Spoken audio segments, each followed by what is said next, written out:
He did the mash. He did the monster mash. The monster mash. What was it, Andy? The monster mash. It was a graveyard smash. Welcome to the Wolvermate Spooktacular Halloween episode. Oh! Are we allowed to do the monster voices then? I did ask. No. But the soundboard that we've got, the mixer, it does have a monster voice button. I know, I just don't want you to come and edit this and then messing me and go, we have to record again.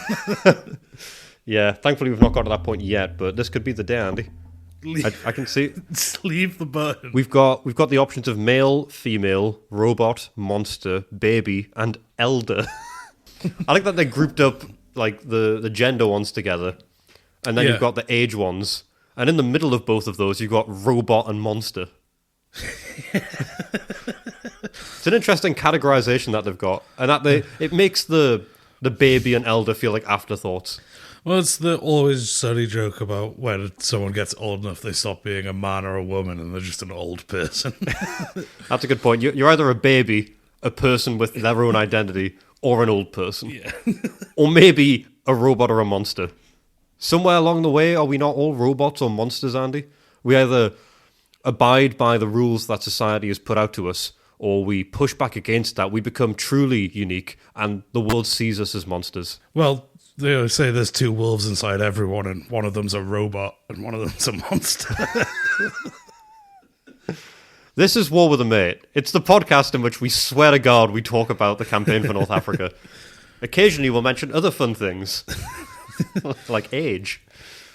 So we've, Upstage 3, Turn 2. Almost done. The only thing left is the truck convoy phase. Pesky trucks. Truck day. I hate truck day. But And it's happening more and more often. it is. It felt like it was just yesterday that we did truck day. We're now in a cycle, I've realised, of we have truck day, air day, Land and then day. movement. Yeah. We've got an upstage down to 3 sessions. It's fast. It's good. That's genuinely good work. We should give ourselves a pat on the back. There's nothing spooky about today. No. Get rid of the spooktacular stuff. It's not even that scary. Although, today some scary things did happen. Yeah, this was a hell of a movement stage, I think, for both of us. Very minimal, big-scale combat. Some fun skirmishes. Some decisive combat. So, I guess we'll start. I went first, so Let's my go movement, from there. Other than one little cluster, I basically pulled everyone back. So, City Briani, where I had the 4th, which was about an upstage away from getting into combat with you, just distance-wise. Yeah. I've decided to pull them back towards my stuff, closer to Mercer Matru, to try and take advantage of some terrain, because the place I was trying to hold was sort of 5 or 6 hexes wide. Yeah. And I had 2 divisions. So I've pulled back to a place where it's 2 hexes between the coast and the escarpments and the sort of rough terrain you don't want to be moving stuff through. So I think I'm going to hold there, just as you've got your rumbling wall of stuff moving forwards. It was, it was there for a little while, that one upstage, and I knew it would put the fear of God into you, and I'm glad I did it, because now you have moved further east. Yes. So that was a good payoff. You moved them east, but you moved someone further west, Yes. didn't you, Andy? Well, I guess I moved the 2nd New Zealand, who were going to the front, back to Mercer Matru. Uh-huh. And the 7th pulled back to the supply depot they've been nearby. Which I found out last upstage, full of supplies, that thing. Oh, yeah. That supply dump is rife. It is just absolutely jam-packed full of goodies. Although it's getting drained soon. No, well, I guess yes. It Yes. is, but by me. Your 7th can't carry all that stuff. No, but luckily, because it's the upstage 3, I'm going to do all the store expenditure out of the supply dump, No, so their trucks can all be full. did not think about that. I would have liked to be there for this. It's a nice little timing thing. Yeah, no, I can see that now. I'm going to have to go back over the numbers on those supply dumps and see how much there was store-wise. Because I did quite like that for me. I think it was in the hundreds. Yeah, it was. It was definitely in the hundreds. Yeah. And hundreds is sort of what I need. Ah, Well, they're getting eaten up. Oh, for fuck's sake. I needed that.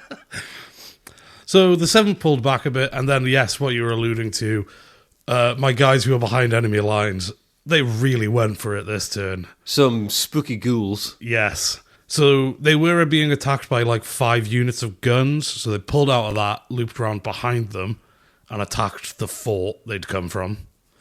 Not fort, the town they'd come from. Yes, where there were more guns waiting for them. Yes, won a fight there. Won a fight? I don't know about You that. retreated, so yes. You lost some men. Yeah, but won the fight. How many did you lose again? 10%.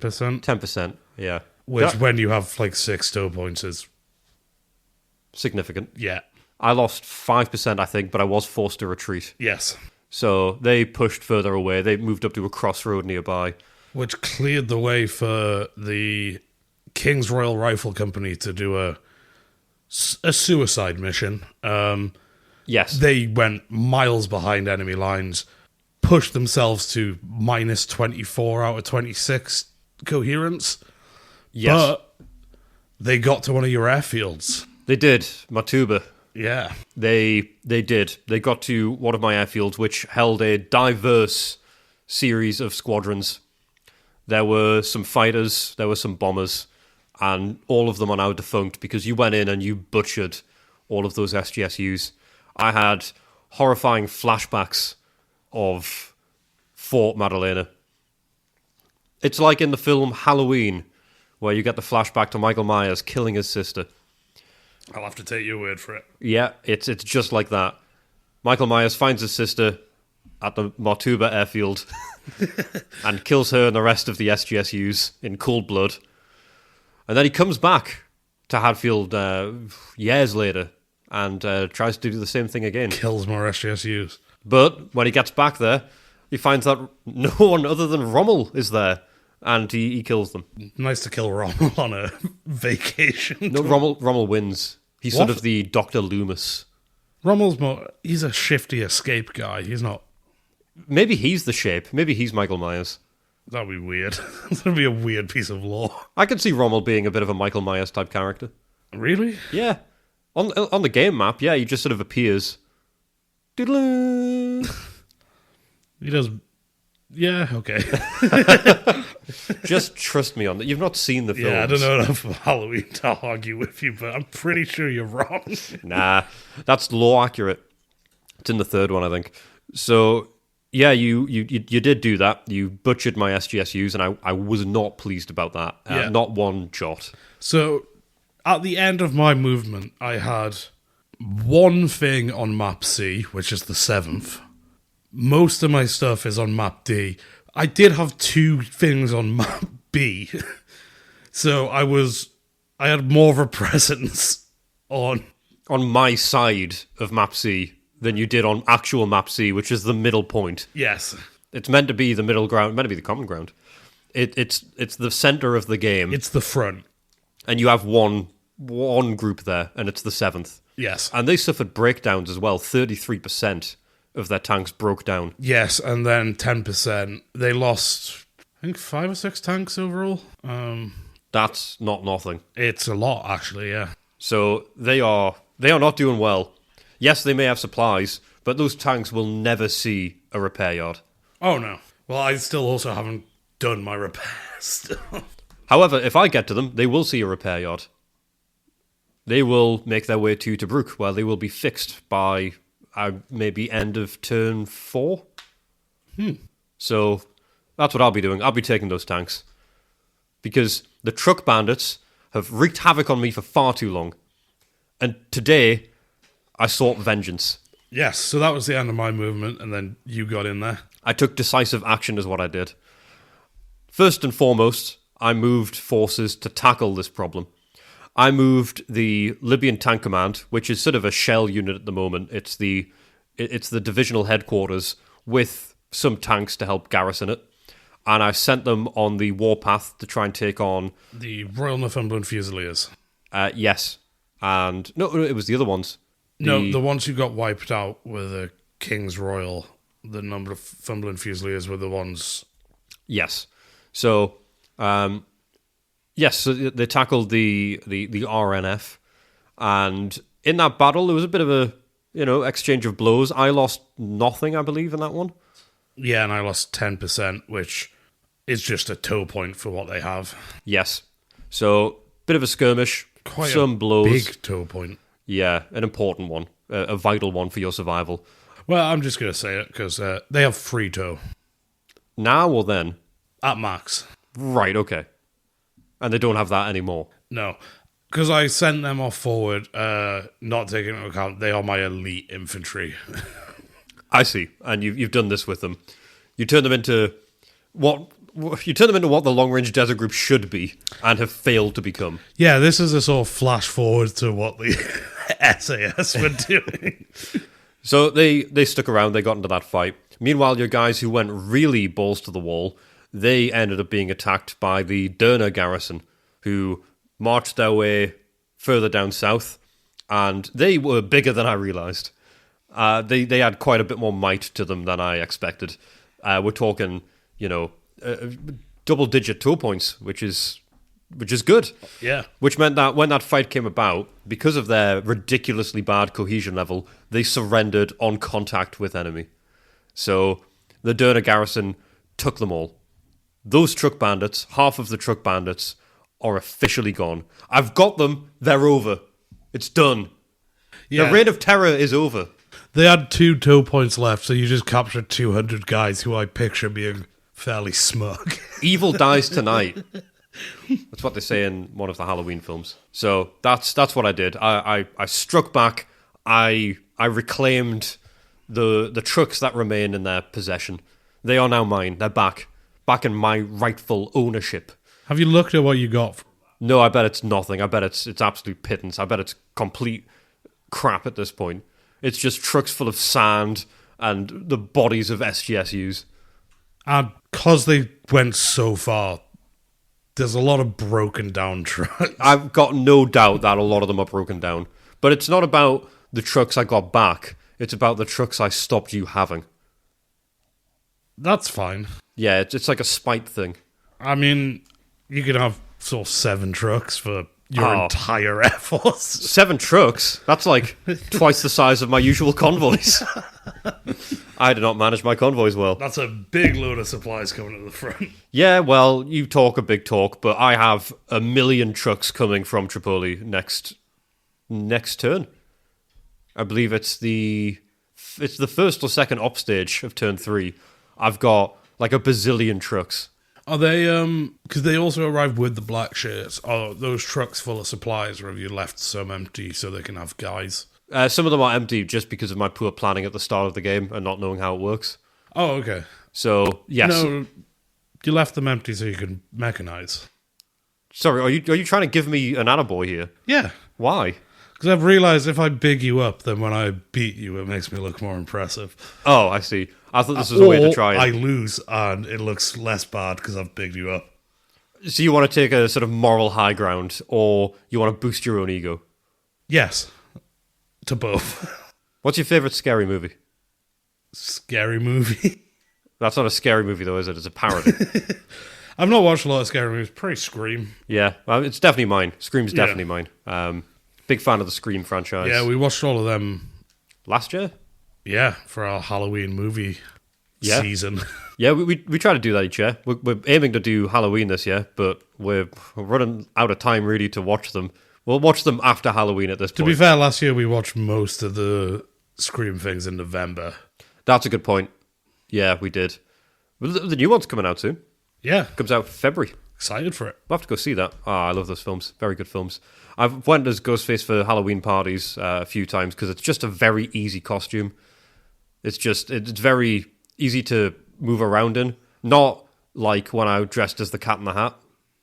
Or the Mandalorian. Yeah, the Mandalorian was a very cool costume. I really liked doing that one. I had the cool helmet, the metal helmet. I got an outfit, like the actual suit was less spectacular. That was a sort of like cheap plastic and the zipper broke. And it came with a baby Grogu. And do you want to tell the fans what you did with your ward that you were protecting? So it didn't come with it. I bought him separately. And it was to attend a... This one was actually not a Halloween night. This was a Disney-themed night at a club. And I went to this event with a Baby Yoda Grogu slung around me the way the Mandalorian does. Because they go together because he loves him so much. You bastard. So I went to this event, and when I was there, drinks were flowing. It's a nightclub, all's, party atmosphere. So I may have at one point, when somewhat socially lubricated, traded Grogu, Baby Yoda, the child, for 4 tabs. That's cigarettes. Yeah, I traded them for less than a quarter of a pack of cigarettes. Yeah, you have to be careful saying tabs because we... That's a good point. Yes. Not tabs of acid or any other sort of tab. Cigarettes. Yeah. I traded Grogu for 4 cigarettes. No, I definitely wouldn't be doing any form of hallucinogenic drug in a nightclub. I'm fine with my cigarettes and alcohol. I believe it was the Beatles that sung that one. So they sort of went back on it by getting really into psychedelics. yeah. If anything, they were actually very, very strong on the psychedelics. But not me, no. I got rid of Baby Yoda, but I think we went on a bit of a tangent there. A bit. Yeah. I was trying to keep with the Halloween theme. Instead, we've determined that I will happily trade any form of alien for a few cigarettes at a nightclub if the time calls for it. You're just like Captain Kirk. It's the prime directive. Yeah. So, back to the game itself. The real question to hand now is not what I did was morally grey or not. It's what happens now, because I moved my guys very far east after that. Yeah, well, I moved a wall. Yeah, we've dealt with my attack behind your lines. You attacked both of them. And then your actual divisions... They moved east. Every single division that is not currently stationed in a settlement, as in a major city, they moved east. They moved east hard as well. You also sort of found out around the 7th, I'm sure you'll put the picture on the Instagram, but they are surrounded. I think I'm going to use that as the picture for this week, because the 7th are now... they're stuck. They are in the middle of nowhere, at a supply dump. They have no allies anywhere near that aren't cut off by one of my divisions. And I have 5 divisions that are all horseshoed around them. And there's no way out of there. They can retreat and have like a sort of nightmare, retreat through the desert. But yeah, they're sort of... Well, they're not sort of, they're very isolated from supplies. This supply dump will keep them going through a turn, at least in terms of movement for fuel and water evaporation and all that stuff, but they have to use that turn to get back to my supply lines. Yeah, it's going to be a difficult one for them to get out of, because if they want to try and push any further into my lines, they're going to have to retreat for a while first and group back up with some other units. They can't fight in their current state. They've got 1 or 2 fights in them, I'd say, but with 5 divisions around them, that's not 1 or 2 fights, that's 5 fights every op stage. I think what it is, it's 2 divisions fight them in their weakened state, and the rest of them just march past. No, that'll be interesting to see how that plays out, because they do have a secret weapon I haven't used yet. What possible secret weapon? What secret weapon do they have? Is it hunting wabbits? It's the 11th Hussars, who haven't been involved in combat yet and have some nasty tricks up their sleeve. I mean, the nasty tricks can only be boiled down to the mechanics of the game, which is being able to attack or defend. Move. And move, I guess, yes. If you do another truck bandit thing, I'm not going to be happy, Andy. Don't you? If you do another truck bandit... I have prepared for that, though. I'm going to give you a little sense of these guys. Okay, let's hear it. They have the same movement as the long-range desert group. Right. As a combat unit. Okay. And I believe they have 5 and 6 for close assault and defense. Right, so they are actually very scary. Yes. Okay. Noted. Don't like the sound of that at all. I'll bear that in mind, because that's unnerving. I've got some black shirts that are quite scary, but not... Yeah, they're not huge in numbers. How many tool points are we talking? roughly? They have 6 toe points. Right, okay. Out of a maximum 8 because they start low.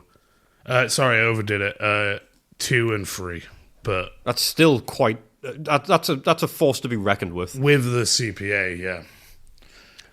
I can tackle that. That's fine. I've got enough divisions. I'll blow them up. Because I'm sort of weighing up re-splintering the 7th. Well, you want to have them back to the 7th and friends. Yeah, sort of the thing I've said, you could lock them down with 2 divisions and march past them. But if there's like 5 or 6 things there that are all a threat, it might change the way that happens. Possibly. Because together they're an incredibly dangerous division. Well, what you do lose I'd is... say division to division, they beat any of your divisions, probably. Maybe one-on-one, yeah. I've not looked at the game stats, but historically, for sure. Oh, yeah, historically, I think there's definitely precedent for it. You've got the Desert Rats combined with a group that are, by the sounds of it, very, very capable with close assault. Yeah. But I do have a secret weapon of my own. Ooh. You've seen them, though. They are snaking their way along Map D. Yes, now this is the big bit for your movement. This is really a concern for me, is that... is it the Sahara Detachment? It is. The Saharan Detachment have continued their expedition further east, and they've made it deeper into Map D. Breakdown to be determined. I haven't rolled my breakdown at the end of today's session, so I need to figure that out. However, they've made it further along. They're now halfway... they're pretty much smack bang in the middle of Map D. Yeah. They're about halfway across, and they're halfway down, and they're continuing along a trail to move further east, which will soon take them onto Map E, if I so choose. Yes, or you can sort of burn some coherence and strike up or anywhere on the north sort of coast road, which is making a lot of stuff vulnerable for me. So they're sort of doing the job my truck bandits were doing, but with the sort of weight to carry it up. Like, they can fight divisions, probably. They have actual combat readiness. A division, I think, might be a little bit out of their realistic capability. I think they've got some good strength to them. I'm just having a little look at them now, and I mean, their 2 points are, I mean, they're pretty formidable. They've got some nasty stuff when it comes to close assault and close defense. Defense especially, we're looking at scores of 7. And it's not a single toe point. Defense is 7? Yes. Wow. And their assault is comparable. And again, it's not a single toe point for some of these. So, yeah, you're looking at some real capability. And if they get into a fight with someone, again, probably not a division. I think that's probably beyond their pay grade. Yeah. But they can take on another group of their size, and they have the combat capability to really do some damage. Yeah. So I'm interested to see how that pans out. I'm torn between 2 ideas, which I'm not going to get into really, as to what I'm going to do with them. But both of them, of course, negative for you. I assumed it'd be weird if it were doing the other way around. I think initiative for turn 3 is going to be a huge decider. It is, because that will determine whether or not your 7th can zip on out of there before I attack them. And it will also determine whether or not you can do whatever you're going to do along that northern road without my intervention. Yeah. Because I have guys that are on the cusp of being on that road, and one of them is a tank battalion. Not tank battalion, tank division for the most part. Yeah. So I've got a lot of tanks I can just start sweeping along that north road. It's just a case of who's going to back them up. Yeah. That's the real Because you need crux. to combine arms them. Yeah. I need to have a look at what room I have in some of those groups for extra infantry to join up. Yeah. Because I can split off, in theory, some of the scarier parts of the black shirts and stick them in with some tanks. Yeah. And that makes for a nightmare for people like you. It's a bit of a Taken thing. I'm trying to drop in some horror references, but I went with Taken there, which isn't really horror. It talks about the horrors. It is if you're his daughter. Well, yeah, if you're his daughter, or I guess if you... Or, were they Albanian gangsters? I think... yeah, I'm pretty sure they're Albanian in that film.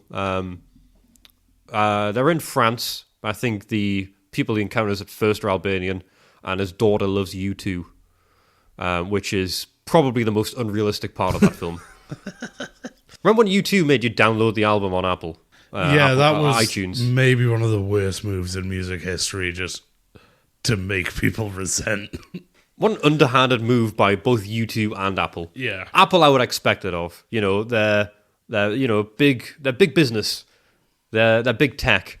Whereas they're the Big Apple, if anything. New York. Fantastic New York impression there. Well, the idea of being like everyone gets to the album for free is like fine if they get a choice whether to download it or not. Yeah, one day you just woke up with it, and I ended up listening to the song Volcano like 14 times when I used to walk from work back to my place, because for some reason when my phone went offline, if I ran out of data, it would only have that saved. So I would just listen to that one song. The rest of the album wouldn't be maintained on my phone, but that one song would. So yeah, in the end I kind of like the song. I haven't listened to it in about 10 years now, and that's probably for the best. Speaking of phones, the pictures might be better quality because you've got a new phone, so hopefully the Instagram will be a bit... I do, and you know what? I've got a bone to pick with people. This could well have been a common ground. I have been getting stick all day because I got a phone case for my new phone. My old phone, by the way, it was dying constantly. It was an iPhone 8, I think, and I've had it since, like, COVID. So the thing was old. It was dying inside of an hour if I wasn't charging it, like, constantly. It was on life support. I had a power bank at all times in my pocket, ready to keep it charged. I got another phone now. It's another old iPhone, so it's still, years behind the models that are out now. But I got post-COVID. It's post-COVID, and I got a flip phone case. It's one of the leather-bound flip phone cases. Cards and stuff. You can put your cards in, like your debit card, your ID, your Tesco Club card. And I keep on getting ridiculed for this. I don't know why. People are like, "Oh, you've got this, dad phone case." It is a dad phone case, though. Well, I mean, I suppose so, but I like it. I think it's cool. I'm sure you do. I like it. I think it's really good. It's going to protect my phone. It makes it look kind of cool and slick. And yeah, see, that's the fucking problem, Andy. I keep on saying it, and I get that reaction. People act like I've done something wrong here. No, they're just not letting you compliment yourself. I should be able to compliment myself. Well, if you know what, Andy, if I can't have people saying nice things about me, hopefully we can find people saying interesting things about the podcast. How about that? Yeah, let's escape from reality into the email. Let's dip into the mailbag, and I'm going to bring up the mail on my phone. How about that? There we go. Look at that. I've got my cards in there. I think that's cool. And it's got a magnetic thing there, so it clips shut when I want it to. So that's good. And also, there's a little thing here where I can put money in. If I had any money. All my money's digital. I don't need any paper money anymore. But what I do need is to read out this email from Jake. And the email reads, "Hello, Andy and James. I am Jake, writing from New York." New York, just made a reference. New York. That is possibly the best New York impression you'll ever hear. The Big Apple. I'm really sorry. And have been a listener as of only a few weeks ago, and have been tearing through your episodes whilst at work. At the time of writing, I'm on episode 38, hoping to hear this read out when I catch up. Well, here you go, Jake. Here's your moment. You guys are great, and I love, as an American, hearing the cool things you Brits have and say and how you say them. Well, judging by the fact I've just tried to do a New York impression several times and failed horribly, Jake, maybe you'll be taking that back. Hard to say. I googled what a Huel is after hearing so much about it, and wish I never had, to be honest. Every time Huel was said, I could only picture Huel from Better Call Saul. And I know you get the reference based on previously mentioned chicanery. Yes, I absolutely do. Very good program, love it. Instead of Huel from the show, I now see a 35-gram protein plant-based drink, which is not as funny. Well, the 35-gram protein one is actually the black edition. It's the black edition. The normal one, I think, is only 20 grams of protein. And the normal one is the one they include in meal deals at Sainsbury's. not the Black Edition. I wish he hadn't ruined that for himself, because I love the idea of just picturing Huel from Breaking Bad and Better Call Saul. He thinks that we're sat here drinking Huel Babineau from the Breaking Bad universe. On the topic of pronunciation, in one of your early episodes, you pronounced, I guess this is part of the problem, isn't it? Juice as juice, which is D-U-C-E. Pronounce it as juice, D-E-U-C-E. Which, unless you are the baby from Family Guy, is incorrect. It is correctly pronounced Duce. And I believe you owe Big Mus an apology. Game related, I had a question about cavalry. Is there mention of it at all? It was outdated after the war became mechanized, but as every bit of help was needed, they were used for supply and reconnaissance, and in the German army, about 80% of their transport was equestrian, and by the end of the war, the army had about 500% more horses than at the start. That's impressive and odd. And by means we can only assume were Nazi horse orgies to keep up with the demand. And that explains the odd. There is one cavalry unit, I believe, but it's not it's a camel cavalry unit. Yes. There are a few that are cavalry in name, yes. but I don't think they actually have horses. Well, basically, a lot of historic cavalry regiments became tank regiments because they sort of, one became obsolete at the same time the other sort of appeared. Yes. So there are cavalry units. I'm not sure. I mean, I can't speak to the history. It's very much your wheelhouse, Andy. Can't speak to how many horses were in the North African campaign specifically, but there was definitely camels. Haven't looked it up, but yeah. We're not Seems sure like what a bad idea. Yeah, I can't imagine horses would have a great time out there. I mean, the camels, we don't really understand them in the context of the game anyway. Also, I guess kind of importantly, everything that's happening in this war is being shipped from Europe. And like, if you have a limited number of supply ships, why would you fill one with horses? Why would you fill planes with dead camels, Andy? The game tells you to do that as well. We still don't have an answer for that, so I guess don't put horses in ships, don't put dead camels in planes. Don't put dead camels anywhere, just leave them where they are. They live and die in the desert. I don't think you should be moving them. Okay. Leave them there. In a game of logistics, I figured there would be some mention. I am a fan of grand strategy and wargaming, mostly spent on Hearts of Iron 4. I highly recommend it. It's a computer game role playing any country during World War II that is very supply, number, and percentage based. Lastly, I think you guys would get some answers for your camels, there we go, if you just got on top of them. Attached is an image of Italian camelry, as it was really called. In the 1930s occupation of Somaliland, I couldn't find much of a presence in the North African campaign of this camelry, but if y'alls dig up something, that might make a good history bit. Anyways, I apologise for the length. Please continue the good work and stay subtle, humble, and brave. I like the little abbreviation there, the initialism, SSHAB. Ooh. Sashab. Getting it out. We're busy. Oh, yeah, we're busy people. We can't see the full thing. I will be here for the long run, Jake. And you know what, Jake? I'm adding it to my list. We will have a history of camels in North Africa at one point. Well, I think it's the finale of the whole thing, isn't it? When we finally figure out the camels. That's where this whole thing ends. Yeah. It's not when we finish the game. It's when we figure out the camels. Because that will take years longer than the actual gameplay. Oh, and the gameplay will take decades anyway. Jake did actually follow up with a few other cool bits. He sent over a video that mentions the 28th Maori. Yes, you really should cool. look that up. The video's called Italian World War II Veterans Talk About 28th Maori Battalion Soldiers. It's sort of a very real glimpse of the impact. Yeah, you see the fear in this man's eyes. Yeah. And there's mention in it of the Maori problem as if was a significant thing that everyone was thinking about. Yeah, some like big nebulous threat to existence. Yeah. They also talk about the bayonet charge, where they would get charged and stabbed with these bayonets and then shot point blank afterwards with the bayonet still in them. Yeah. Which is just a terrifying thing, to one, be stabbed and then be blown apart afterwards. Napoleon blown apart, if anything. Hey. That's another war reference. I've moved away from Halloween. I've went deep into history. And Jake's also mentioned a book recommendation, which is Mussolini's War by John Gooch, and he's he's parenthesized haha after the surname Gooch.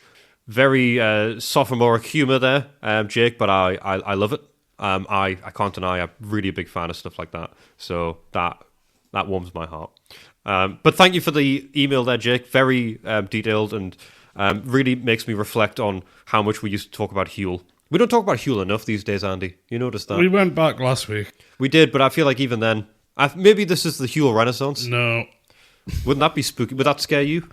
Huel returning from the grave. Yeah, I think that would scare you. So, well, Jake, thank you very much.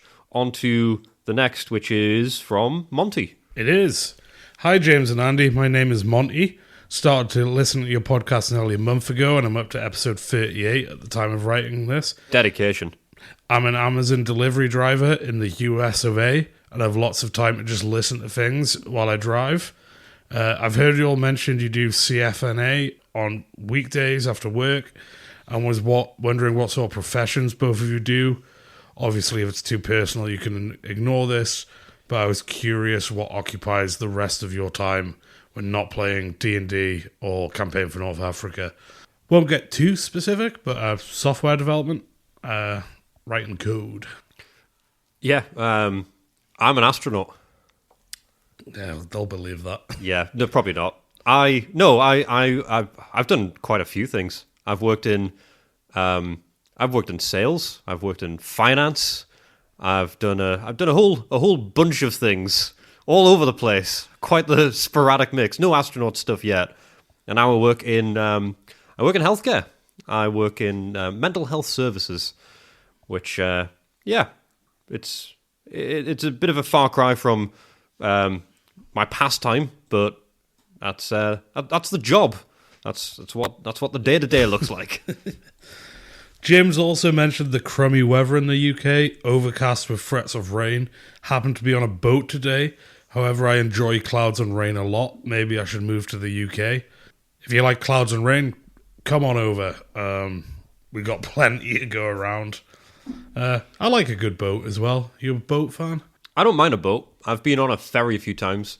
I've got the ferry from Dover to France. Same. That's a good one. Done the Amsterdam, Newcastle one. Haven't done that one. I just slept for like 16 hours. Yeah. I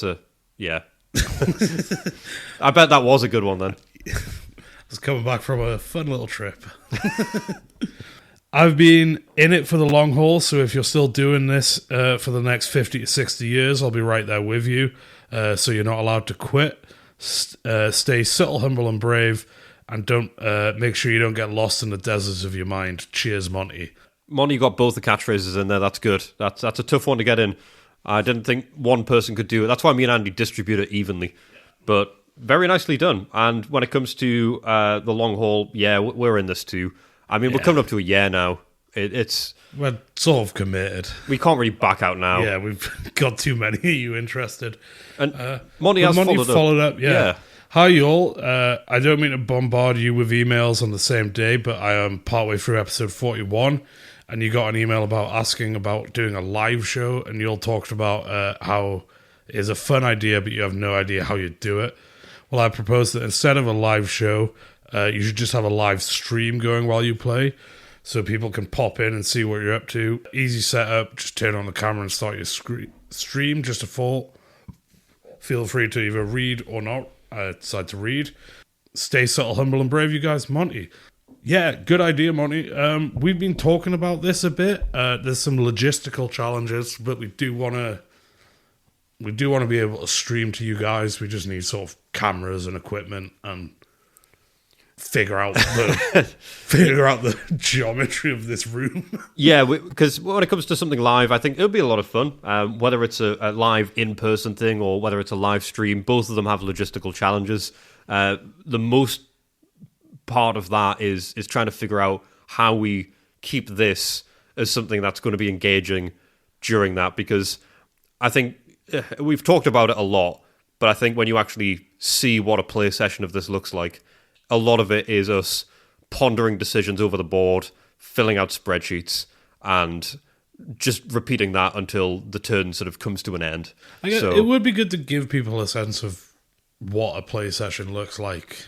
It would be a very different play session. It would be a very, a very theatrical one. We'd have to really find a way to work around that, fluff it up a bit. It's something we've talked about quite a few times now, and we are looking at how to do that. In short, we have plans for it. We just need to figure out how to do that. We need to get the equipment for it because we do not have the equipment to do that. We don't have a way to record that reliably, and a good quality recording of it. So we're looking at all the ways we can put something like that together. As for the live show, it's a fun pipe dream. Yes, we'll get the War with the Mate live show. Maybe no one will come, but we'll do one at some point. We'll do one somewhere. We just need to figure out where that'll be. I think Chicago at this point it's looking like, because wow, a lot of Chicagoans who also like doing field trips. So yeah, so they'd happily come along. Yeah. So Chicago, if you want us there, you just let us know. That's where we'll go. As for the live stream, it'll be right here, I would imagine, where we're doing this recording. And we'll figure it out. We've got plans for it, Monday. We want to diversify how we do this. We think it'll be a lot of fun. We just need to figure that out because we've got the grips with the game now. We just need to figure out everything else we're doing. Yes. we're nearly a year in. We got to mix this up. We've got recording down pretty much, although we've had some nightmares. Yeah, we say that, and we've had some real challenges, but that's part of the fun. We never claim to be experts at this. We're just the ones doing it. Well, some fantastic mail. Thank you, Jake. Thank you, Monty. And everyone else who sent some stuff in. We've got some great emails still in the pipeline there. Some that will be their own individual dedicated mailbag session for them because they are lengthy. But if anyone wants to send something in, you can do at info@warwiththemate.co.uk. There is the Instagram, which is just War with the Mate, and the web form on the website does work. I've tested it again, and we did get one through.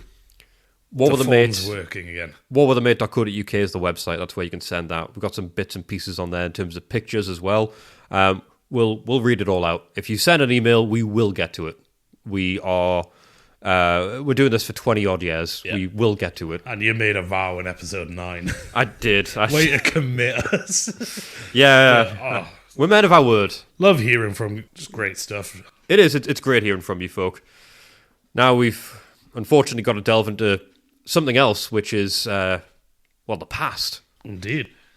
So what are we delving into in the past? Because we left the 7th Armoured Division sort of in the middle of nowhere, a bit like you did in the game. Indeed. Well, a subtle dig.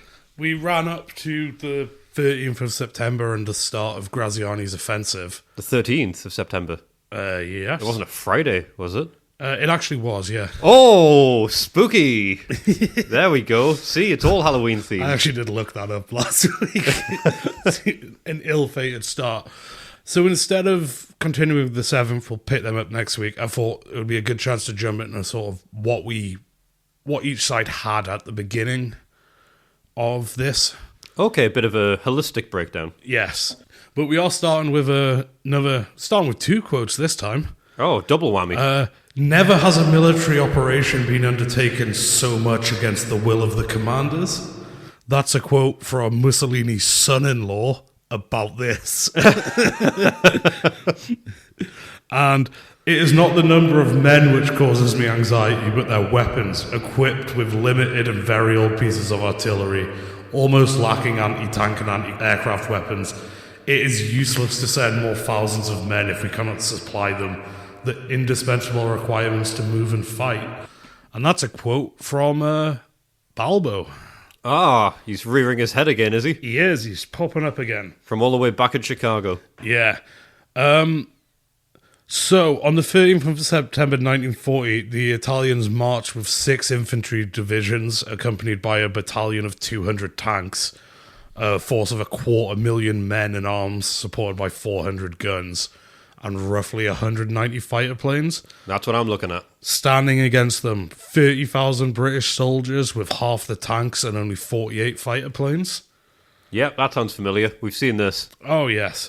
But if we take a step behind the numbers, we get a very different picture, which explains Graziani's reluctance to push forward. Okay. So we'll start off with the officers. We'll start with Italy. Warning, this did just turn into a sort of roast of Italy's army. But so yeah, the Italian officers are described as being arrogant and dismissive of their own men. The army on the whole is badly trained. Italy's troops had done fairly well in Spain against the Republicans and in Ethiopia, but morale was mixed, to say the least. Also, their divisions were undermanned because of previous conflicts. So what they did was they reduced the definition of a division from 3 regiments to 2, so that they could have the same amount of divisions on paper. That doesn't make it better. That's shuffling around. So Yes. it looks better on the books. That's not making you more formidable. There's a lot of this in the Italian preparation of a sort of, if we look like we can win a war, we'll win a war regardless of the reality. Sorry, so Graziani was going with the fake it till you make it mentality to win a war. No, Graziani was going with the, I don't want to do this, I shouldn't do this, stop telling me to do this, I can't win. Well, guy knew what was right. Yeah.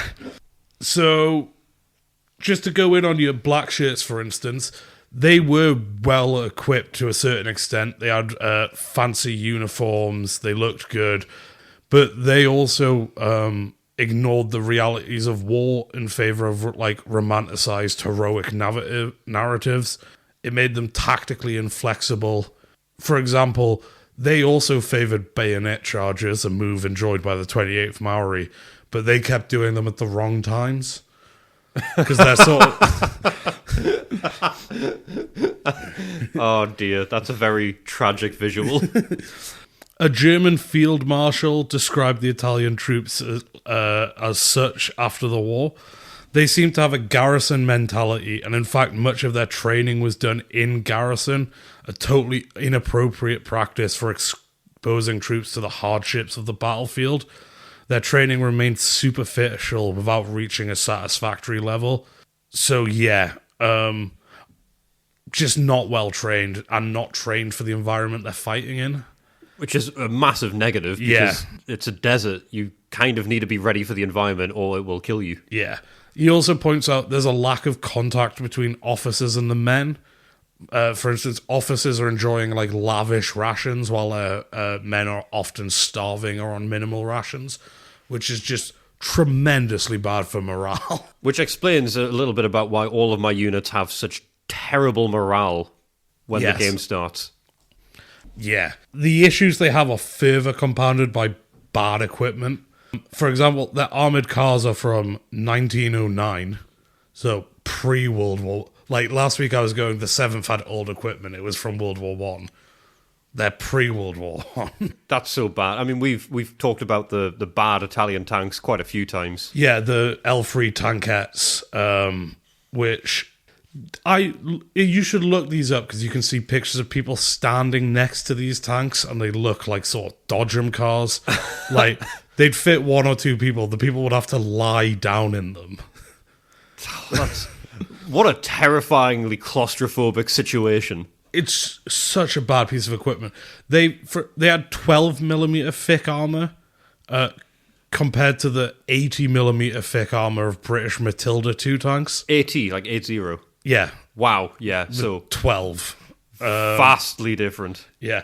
This is partially a strategic issue from before the war, where the Italians massively underestimated the role tanks were going to play in warfare.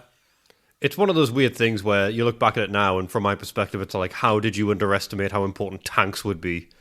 But it's easy to look at things in hindsight, but that just seems like such a fundamentally bad thing. Yeah, I think hindsight gives us a lot, but also a bit of foresight would have helped them as well, because pretty much every other nation got ready for this. They did have another tank, the M11. This had a rotating machine gun on top, but tank gun itself, the main cannon, was limited to pointing the direction the tank was pointing.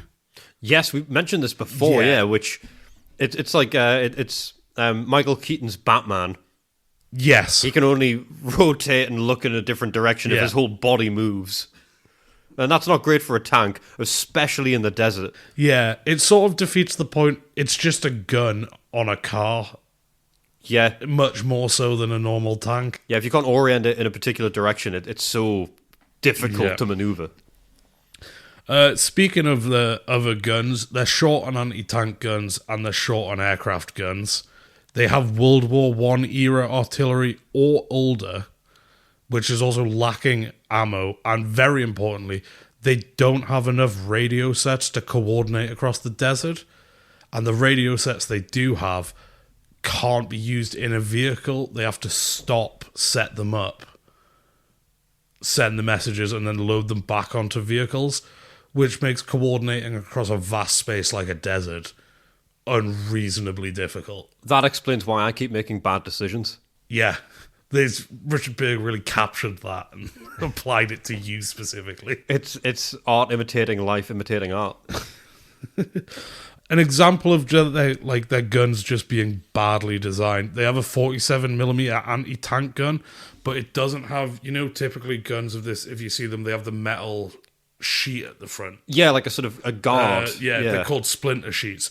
These guns didn't have them, so there's multiple reports of explosions going off in front of the guns, and then British troops wandering in and capturing an intact gun with the entire crew around it being dead.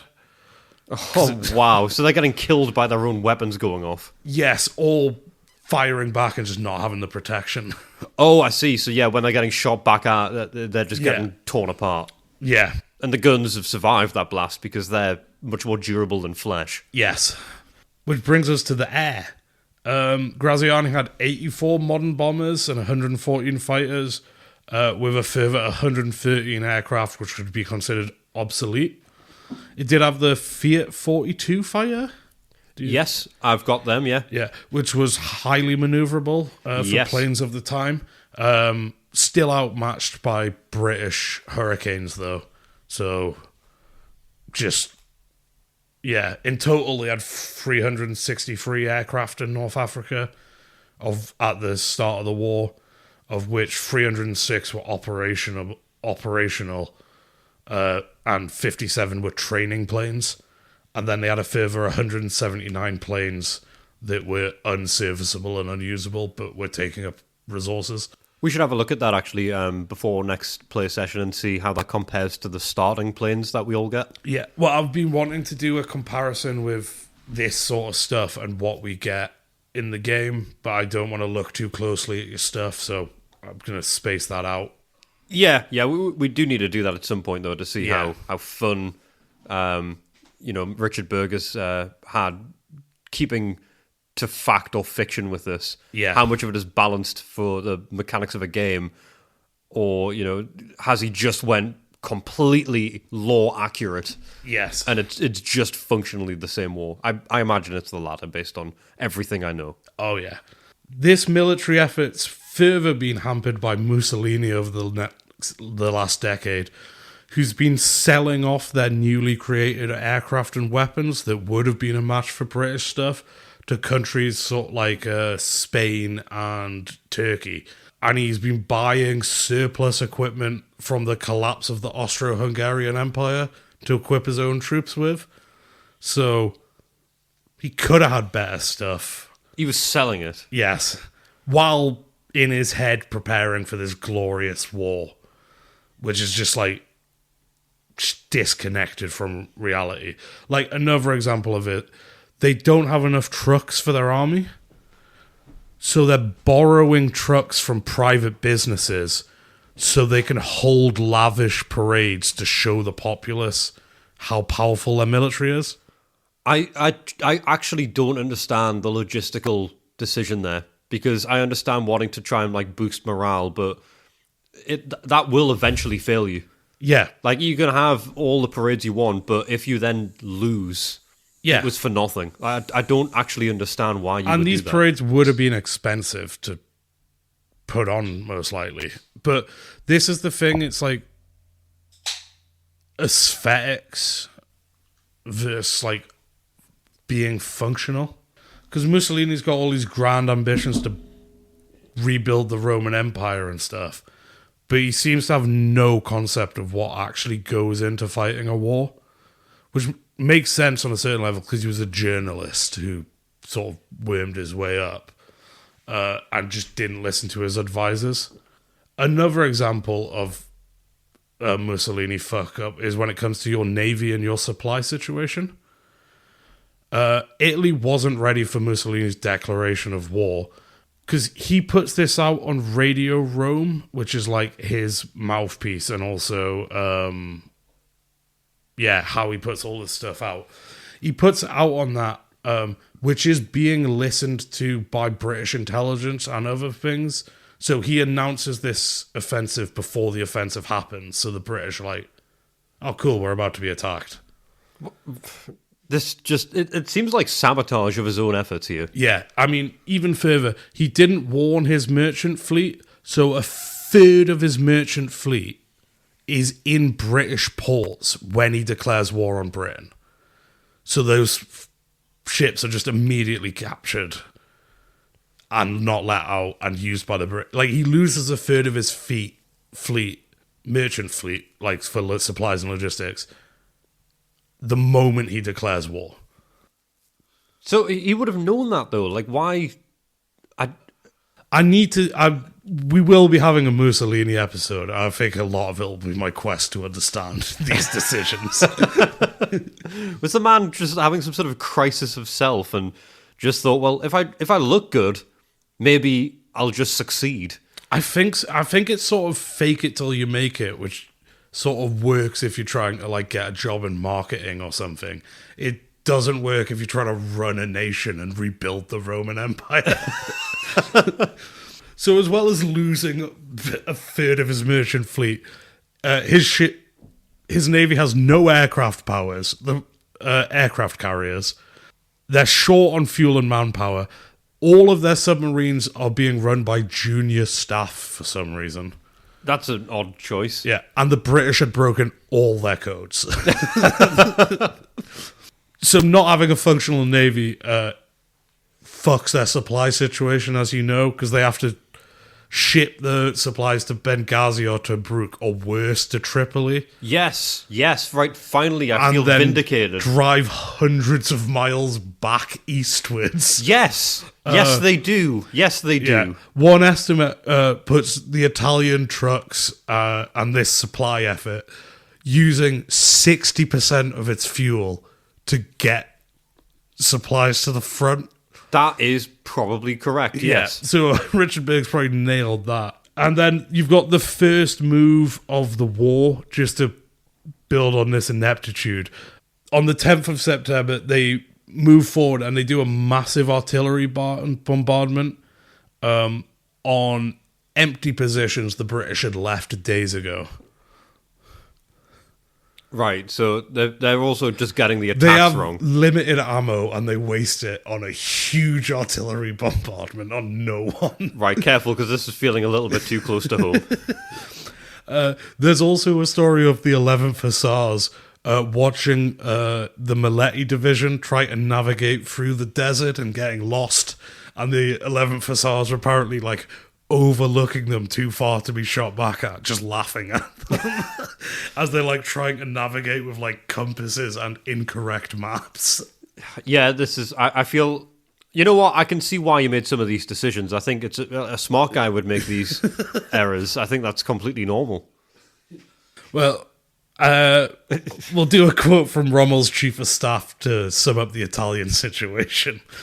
The Italian soldier was at a disadvantage compared with us as far as weapons, equipment, and other imponderables were concerned. He was neither equipped nor prepared to fight a war against European opponents armed with modern weapons, because the fascist regime had neglected the armed forces. The army in particular was at a disadvantage in respect to tanks, anti-tanks, artillery, anti-aircraft, and defences. You just rattled all of them off. That's everything. Yeah, a considerable portion of the army's guns was composed of booty collected from the collapse of the Austro-Hungarian Empire. Their wireless posts were not in position to transmit or receive while on the move. They had no field kitchens, and their rations were insufficient. Their industry was not equipped to meet the requirements of armed forces during a war of a long duration. I saw one thing saying that if from 1935 they'd doubled their production like instantly that year, they wouldn't have actually been ready for the war they were going to fight until 1943, which you might know is the end of this. They just didn't have the industrial base. But they had booty. You just said they had booty. Oh, yeah, from the Austro-Hungarian Empire. That's ran a bit. We'll do the British side of this next week. Yeah, I think it'll be interesting to hear if that's as terrifyingly mishandled. But I have a funny feeling, based on how things go, probably not. I'd say it's weird. The Italians had all the men and no preparation. The British had very few men and prepped very well. I'm interested to see if it's law accurate when we delve back on all of this after the scenario's finished. Yeah. We'll be able to look back and see how these units compare to I'm getting historical a sense, accuracy. Though, that the plane numbers feel right. Yes. I've not directly compared them, but they feel right. I've not looked at the breakdowns of your division, but by the sounds of it, your divisions might be smaller than my full divisions. Possibly. Even though I think... Obviously, I still have less. I have 30,000 men to 250,000. But I wonder if that's why the 7th performed well, sort of division versus the black shirts. Yeah, maybe the divisions were quality versus quantity. Yeah. But also, I guess, quantity. The actual divisions themselves may have been smaller in the number of divisions, but the divisions were made up of more men and also just more formidable men who are well prepared and have radios. Yeah. I think it's just this... It is this thing of, like... One, the quote of Mussolini of, like, I need a few hundred dead bodies so I can negotiate. He just didn't take the war seriously, despite everyone telling him. And also this thing of aesthetics versus reality. Of, like, if we look shiny enough and we have enough divisions on paper... we'll get what we want. It is a complete disconnect from reality. Yeah. And it costs so much, so many lives. Well, yeah. Well, he said I need a few hundred dead men to negotiate, and 500,000 Italians died because of that. It's terrifying looking back, and I guess not even just looking back. I mean, it's rife across the world through history, even now. These decisions made by people who just seem wildly short-sighted. Yes. But are able to make those calls. And the just vast scale of tragedy on the back of that is just terrifying. Yeah. And it sort of snaps me out of the game sometimes when I'm like, oh God, this was just horrible. Yeah. This was just an awful series of events and all orchestrated by awful people.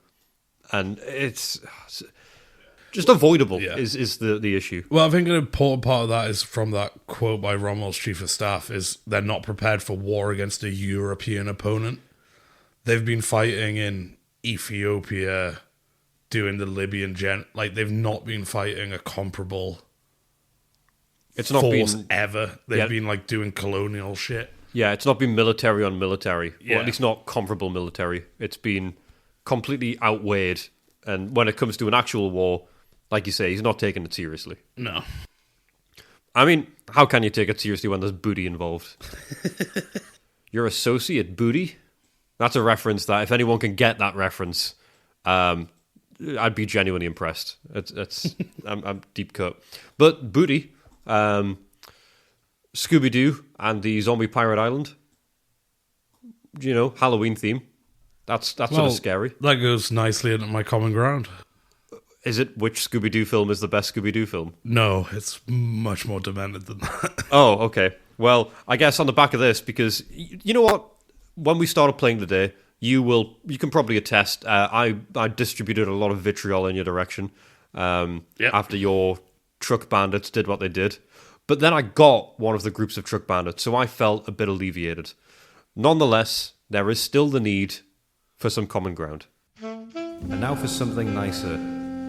A little oasis in the war. It's time for some common ground. I'm trying the intro for common ground. I'm recording it. Maybe. Yeah.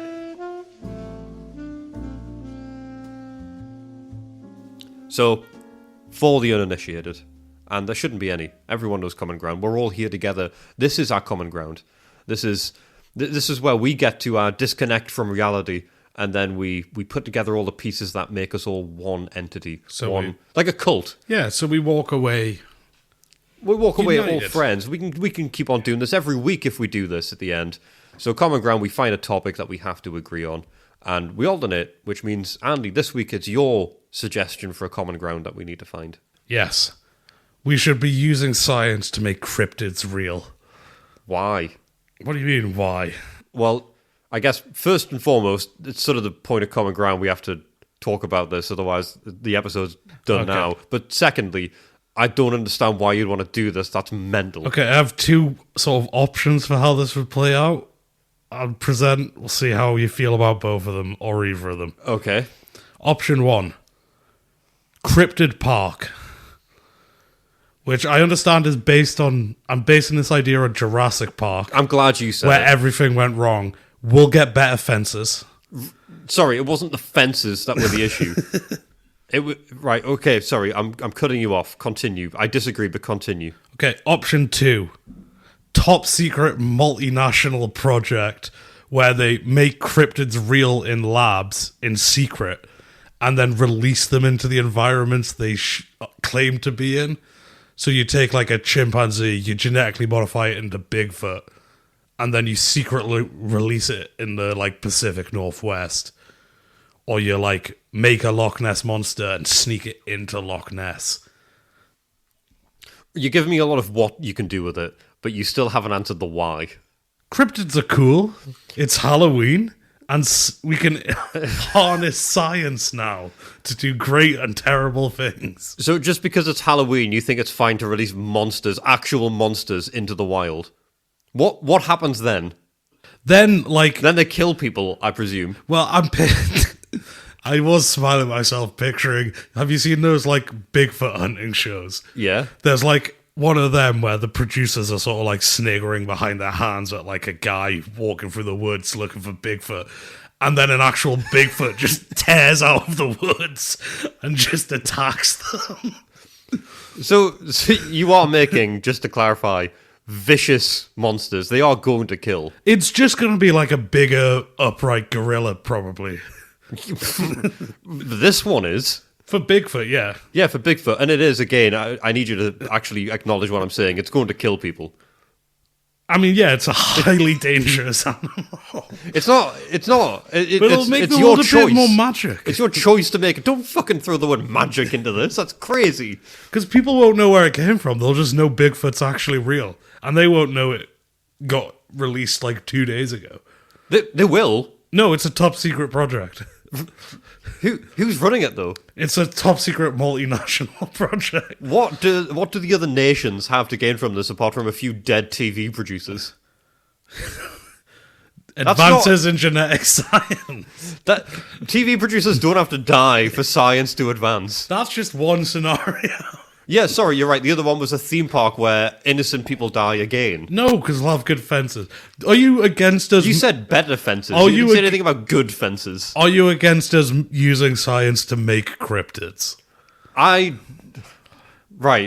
That's a nuanced question. I think I'd want to be involved in the project. Yes. Well, yeah, that's all of these common grounds where it's like we're going to live underground or whatever. It's like I'm in charge. Yeah, like if I'm in charge of it, like would I want to be involved in producing a monster? Yes, but I would want to be involved in producing a monster in a sort of like, I'll bring it back around, Scooby-Doo. I want to be, Scooby-Doo 2 Monsters Unleashed. Vaguely. It's the one where they make actual monsters. Jonathan Jacobo figures out how to do it. Seth Green's in it, and he's kind of a nerd, and And at one point, Scooby wears a turtleneck. Okay. I've given a very holistic overview of the film, but that's kind of a whimsical way for people to make monsters. Like you've got the monsters, but no one's really dying. Yeah, that's because it's Scooby-Doo. They're terrorizing Coolsville, but I don't think there's a body count. Yeah, I'd be fine with those monsters. It's a kids' movie. Yeah, I'd be fine with that. Okay. I want my spooky stuff to be spooky, but at the end of the day, it's like, oh, well, that was horrible, but I guess, monsters were real for a little bit, but now we fixed it all because Scooby-Doo helped. I'm happy with that. Like, you modify, like, a bonobo so it looks like an alien grey, and then you, like, leave its corpse in a fake UFO wreck. Right, so again, the use of the word corpse. So we're talking about things having to die for this project. Look, I just want an incredibly elaborate, scientifically advanced practical joke to make all the people who thought cryptids were real vindicated. Okay, there's a twist on that, which I'm not opposed to. Okay, we're getting there. It plays into something, I think, a lot more insidious. Because it plays into this whole parading people who are clearly, invested in something that they care about. They've went down a rabbit hole, and it's not always accurate. And I'm talking about the harmless ones. I'm talking about these people who are, invested in the idea of Bigfoot. If they want to go out, if they want to go and try and find Bigfoot in the middle of the forest, more power to them. If people want to go and find the Loch Ness Monster, that's how they want to spend their weekend, that's a hobby. That's fine. I'm okay with that. If people want to bully these people and, sort of spoil their hobby, I don't think that's very nice. I think you should be able to go off and find the Loch Ness Monster if you want to, and it's all about the journey, isn't it? That's fun. Unless we actually have a Loch Ness Monster there. I think you're looking at this from the wrong angle, because you pulled on an idea there, a thread that I'm happy to pull on with you, and it's these cynical people who exploit these adventurous souls. I think these exploitative people, they deserve to get some comeuppance. Being ripped apart by a genetically modified Bigfoot. I think maybe you've got an idea in mind.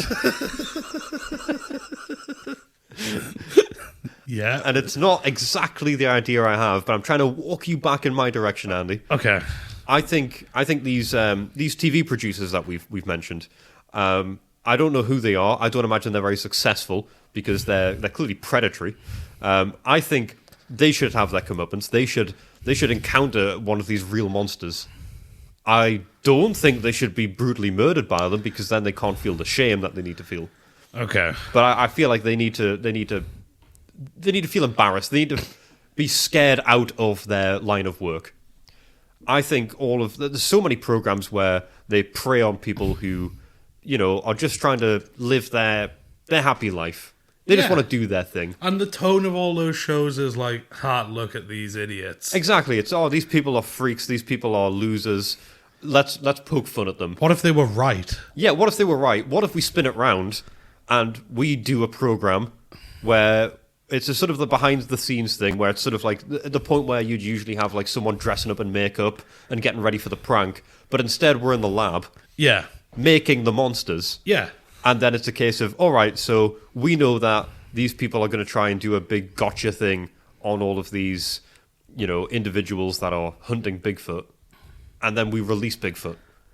And then the producers have to deal with an actual Bigfoot. Yeah. We need to put into the situation a safeguard. That means they're not going to be brutally murdered. Because this way, the people that are out there trying to fulfill their hobby, vindicated. They're happy, they've seen Bigfoot. The producers, terrified. Their whole worldview has been turned upside down. Monsters are real now. And I don't mean that from like a perception as reality thing. Monsters are real now. It's scary. Yeah, we made them real. Yeah, I made them real in this situation because I'm involved in the project. So I get the satisfaction of making a monster. And, that's cool. And I wouldn't be opposed to that. I'm actually quite giddy at the thought. I'd really love to make a monster, Andy. Okay, so I actually went too far. I should have just said, let's make cryptids real. I think so. I think if you didn't try and justify it with the brutal murder of civilians, maybe I would have immediately been more on side. Well, I guess we need to go on this journey. We do. I think that's what That's what Halloween's about. Halloween is about making monsters real for a little bit safely. It's not about people being murdered by monsters, because that's actually scary. And that you can't put that one back in the box. That lasts after Halloween. Okay. And this is just a day. This is Halloween right here, right now. You just get one of them a year. That's it. That's all it needs to be. One little day of fun. I timed this well. You did. And I think we have found a common ground. It's fine for monsters to be real sometimes, as long as you can put them back in the box at the end of the day. So at the end of that, we store them away, we cryo-freeze them, and we bring them out next year. A sort of cryptid purge. Cryo-cryptids. Cryo-cryptid purge. Yes, that's what we do. And that, Andy, that would be my favourite scary movie. That would be an incredible B-movie series. It's the X-Files. It's reverse X-Files. It's if Mulder and Scully were like, not like, I want to believe. It's like, I want to make this work. I want to make a monster. Come on, Scully, let's get into the lab. Is it Mulder who's the skeptic? No, Scully's the skeptic. Yeah. Yeah. So it's just Scully in a lab going, it won't work, and Mulder going, it will. And then he's right every episode as he makes a genetic monster. Scully would really struggle to push back on that one. Well, yeah, they're involved. Yeah, at that point, they're kind of involved in the program as well. I don't know. I think it's, I'm not going to try and get into the X-Files. It's too long and I haven't seen the whole thing, so I'll not pretend to be an expert. But the only thing I am an expert on, Andy, is farewells. So, goodbye. Thank you all for listening, and stay subtle, humble, and brave. And watch out for those cryptids in the deserts of your mind, because unfortunately, once a year, they're real. And they're coming. They're coming for all of us! Oh my god! No! No!